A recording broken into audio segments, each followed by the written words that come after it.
नमस्कार दोस्तों, स्वागत है आपका आज के मुख्य समाचार में, जिसमें सबसे पहली और बड़ी खबर में आपको बताएंगे कि बिहार में 74 सीटें जीतने में भाजपा का 72 करोड़ रुपया खर्च। इतने का तो हिसाब है, बेहिसाब का पता नहीं। इसी के साथ दूसरी बड़ी खबर में जिक्र होगा कि बिहार में बढ़ सकता है लॉकडाउन, 25 मई के पहले ऐलान संभव, क्राइसिस मैनेजमेंट ग्रुप की बैठक जल्द। और तीसरी बड़ी खबर में आपको बताएंगे कि वैक्सीन का टोटा, 2 मुख्यमंत्रियों ने लिखी पीएम मोदी को चिट्ठी और लगाई गुहार। दोस्तों, हर एक खबर की गहराई में आपको ले जाएंगे, लेकिन उससे पहले अगर आप भी मोदी सरकार की नीतियों का खुलकर विरोध करते हैं तो आप अभी इस वीडियो को लाइक कीजिए और इस लाल बटन को दबा के चैनल को फ्री में सब्सक्राइब करके घंटी बजाकर कमेंट में लिखिए जय हिंद। दोस्तों, रुक करते हैं तमाम बड़ी खबरों की तरफ। बिहार में 74 सीटें जीतने में बीजेपी का 72 करोड़ खर्चा। इतने का तो हिसाब है, बेहिसाब का पता नहीं। जी हाँ दोस्तों, बिहार विधानसभा चुनाव को खत्म हुए 6 महीने से भी ज्यादा हो चुके हैं, लेकिन एक बार फिर यह चर्चा में है। इसकी बड़ी वजह चुनाव के दौरान राजनीतिक दलों की तरफ से किए गए खर्चा का ब्यौरा है। दैनिक भास्कर की एक रिपोर्ट के मुताबिक भारतीय जनता पार्टी ने बिहार में 74 सीटें जीतने के लिए 72 करोड़ रुपए का खर्चा किया है। चुनाव आयोग को दिए गए अपने खर्च के ब्यौरे में बीजेपी ने बताया कि बिहार विधानसभा चुनाव के दौरान पार्टी ने 71.73 करोड़ रुपए खर्चा किए हैं। पार्टी का सबसे ज्यादा खर्चा अपने स्टार प्रचारकों पर हुआ है। जेपी नड्डा, राजनाथ सिंह, योगी आदित्यनाथ जैसे स्टार प्रचारकों के प्लेन पर तकरीबन 24 करोड़ से अधिक का खर्चा आया है। इसमें से 1.50 करोड़ प्रचारकों के ट्रैवल पर खर्च किए गए हैं। इसमें हेलीकॉप्टर और टैक्सी का खर्च शामिल है। औसत आंकड़ों की बात करें कि अब तो भारतीय जनता पार्टी ने एक विधानसभा सीट पर चुनाव लड़ने में लगभग 96 लाख रुपए खर्च किए हैं। इतना ही नहीं, बीजेपी ने अपने उम्मीदवार लड़ने के लिए 1650 करोड़ रुपए दिए थे। लगभग सभी उम्मीदवारों को बीजेपी ने 15-15 लाख रुपए चुनाव लड़ने के लिए दिए। चुनाव आयोग को दिए गए खर्च के ब्यौरे में बीजेपी ने बताया कि विधानसभा चुनाव की शुरुआत के वक्त केंद्रीय और बिहार की इकाई के पास तकरीबन 2367 रुपए का बैलेंस था, जो चुनाव खत्म होने के बाद घटकर 2279 करोड़ों पर के आसपास आ गया। इस दौरान पार्टी के पास नकदी बढ़ गई और वह 2,79,00,000 से बढ़कर 5,78,00,000 हो गया। भारतीय जनता पार्टी ने चुनाव में मीडिया मैनेजमेंट के लिए भी अच्छी खासी मोटी रकम खर्च की।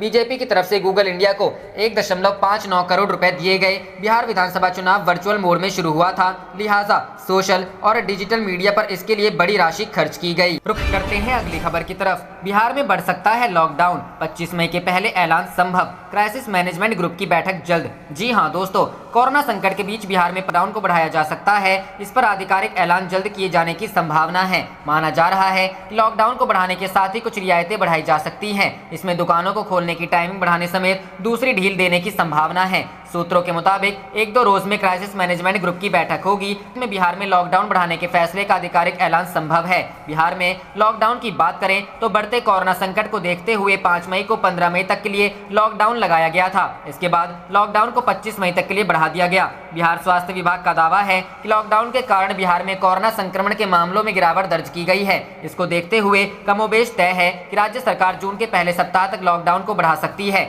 इस ऐलान पर आधिकारिक फैसला बाकी है। बिहार में 25 मई तक बढ़े लॉकडाउन में कई नियमों में बदलाव किया गया था।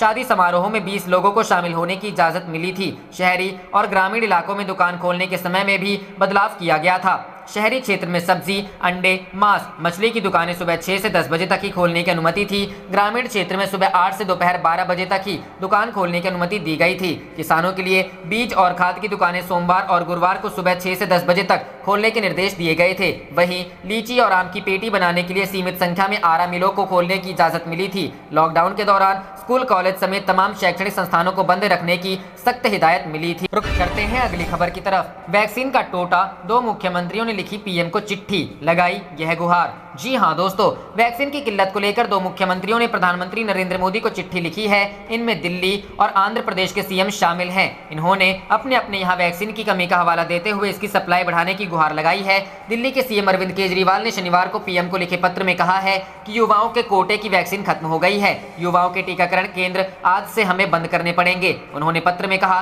कि इस बारे में केंद्र सरकार को कई बार सूचित किया गया कि दिल्ली को और वैक्सीन दी जाए। ऐसा नहीं होने पर वैक्सीनेशन सेंटर बंद हो जाएंगे। दिल्ली को हर महीने करीब 80 लाख वैक्सीन की जरूरत है, तभी 3 महीने में दिल्ली के सभी लोगों को वैक्सीन लगाई जा सकेगी। केजरीवाल ने लिखा कि मई में दिल्ली को केवल 16 लाख वैक्सीन मिली। जून के लिए दिल्ली का कोटा आधा कर दिया गया है। हमें बताया गया है कि जून में सिर्फ 8 लाख वैक्सीन मिलेंगी। अभी तक हम कुल 50 लाख वैक्सीन लगा चुके हैं। सभी वयस्कों और वैक्सीन लगाने के लिए हमें 2.5 करोड़ और वैक्सीन चाहिए। उन्होंने कहा यही रफ्तार रही तो दिल्ली के वयस्क लोगों को ही वैक्सीन लगाने में 30 महीने से ज्यादा का समय लग जाएगा। तब तक न जाने कितनी और कोरोना की लहरें आएंगी, न जाने कितनी और जिंदगियों को नुकसान होगा।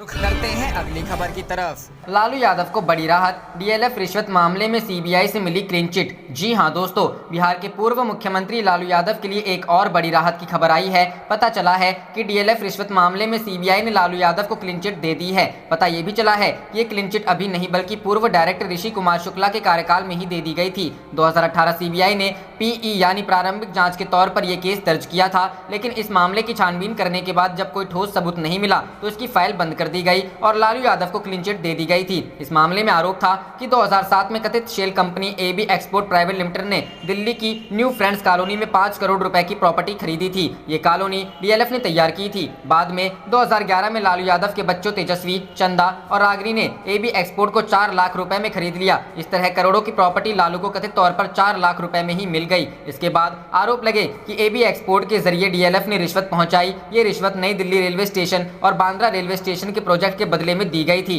चारा घोटाले से जुड़े दुमका ट्रेजरी मामले में लालू यादव को पिछले महीने ही जमानत मिली है। दुमका ट्रेजरी से 3.13 करोड़ रुपए की अवैध निकासी के मामले में लालू यादव को 7 साल की सजा मिली थी। वो पिछले 3 साल से ज्यादा लंबे वक्त से जेल में थे। हालांकि उनकी बिगड़ती तबियत की वजह से उन्हें दिल्ली एम्स में भर्ती किया गया था। उनकी तबियत में सुधार आते ही लालू बेटी मीसा भारती के घर शिफ्ट हो गए। रुख करते हैं अगली खबर की तरफ। 18+ के वैक्सीन सर्टिफिकेट पर पीएम मोदी की जगह सीएम की फोटो। स्वास्थ्य मंत्री ने कहा, इस पर आपत्ति क्यों? जी हां दोस्तों, कोरोना की दूसरी लहर के बीच अब तीसरी लहर की चर्चा शुरू हो गई है। तीसरी लहर को लेकर केंद्र व राज्य सरकारें पहले से ही सजग हो गई हैं। कोरोना की तीसरी लहर का प्रभाव कम से कम पड़े, इसके लिए जरूरी है कि अधिक से अधिक लोगों को वैक्सीन लगाई जाए। कोवैक्सीन और कोविशील्ड अभी यही 2 वैक्सीन है जो लोगों को लगाई जा रही है। वैक्सीन लगाए जाने के बाद प्रधानमंत्री नरेंद्र मोदी का फोटो लगा एक सर्टिफिकेट भी दिया जा रहा है, लेकिन छत्तीसगढ़ में पीएम मोदी की फोटो हटाकर सीएम भूपेश बघेल की फोटो लगा दी है। 18+ के लोगों को मिलने वाली वैक्सीन सर्टिफिकेट पर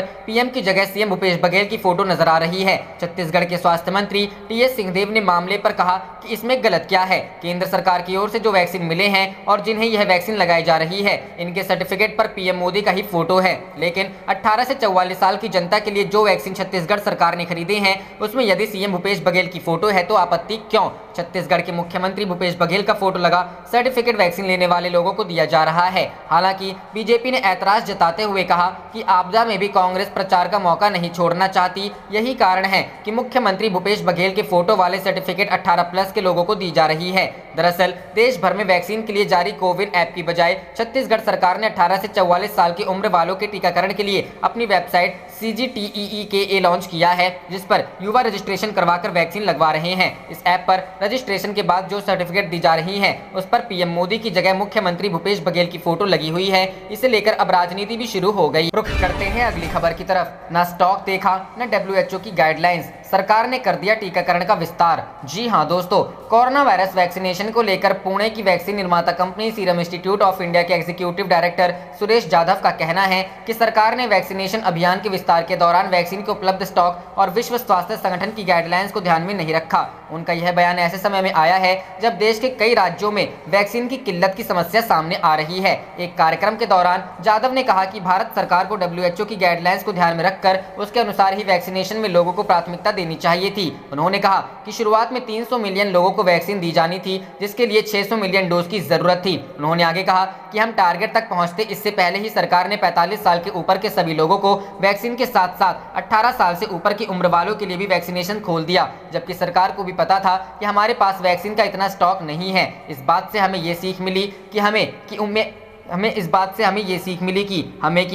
उत्पाद की उपलब्धता को ध्यान में रखना चाहिए और इसका न्याय संगत तरीके से इस्तेमाल करना चाहिए। जाधव ने कहा कि वैक्सीनेशन जरूरी है, लेकिन वैक्सीन की डोज मिलने के बाद भी लोग संक्रमित हो रहे हैं, इसलिए लोगों को सतर्क रहने की जरूरत है। वैक्सीनेशन के बाद कोरोना गाइडलाइंस के पालन की जरूरत है। उन्होंने कहा कि वेरिएंट के डबल म्यूटेंट को न्यूट्रलाइज कर दिया गया है, फिर भी वेरिएंट वैक्सीनेशन में मुश्किल खड़ी कर सकते हैं। उन्होंने कहा कि कौन सी वैक्सीन प्रभावी है और कौन सी नहीं, ये कहना फिलहाल जल्दबाजी होगी। CDC और NIH डेटा के मुताबिक जो भी वैक्सीन उपलब्ध है उसकी डोज ली जानी चाहिए। रुख करते हैं अगली खबर की तरफ। किसानों ने की वार्ता की पहल, संयुक्त किसान मोर्चा ने पीएम मोदी को लिखा पत्र, फिर बातचीत शुरू करने की मांग। जी हां दोस्तों, सरकार व किसानों के बीच पिछले 4 माह से बंद बातचीत दोबारा शुरू होने की उम्मीद है। किसानों ने बातचीत शुरू करने की पहल करते हुए प्रधानमंत्री नरेंद्र मोदी को पत्र भेजा है। संयुक्त किसान मोर्चा ने कोरोना के बीच चल रहे धरने को किसानों की मांग पूरी करने के बाद खत्म कराने का प्रस्ताव केंद्र सरकार के सामने रखा है। बता दें कि केंद्र सरकार की ओर से पहल न करने की वजह से वार्ता अटकी थी। अब किसानों के पत्र के बाद दोबारा शुरू होने की उम्मीद है। कृषि कानून रद्द कराने की मांग को लेकर दिल्ली की सीमाओं पर बैठे किसानों को 6 महीने होने वाले हैं। इस बीच सरकार व किसानों के बीच 11 दौर की बातचीत हो चुकी है, लेकिन इसके बावजूद कोई समाधान नहीं निकला। सरकार व किसानों के बीच आखिरी दौर की बातचीत 12 जनवरी को हुई थी और उसके बाद से बातचीत का रास्ता बंद पड़ा है। आप देख रहे थे आपका अपना चैनल जय हिंद जय भारत।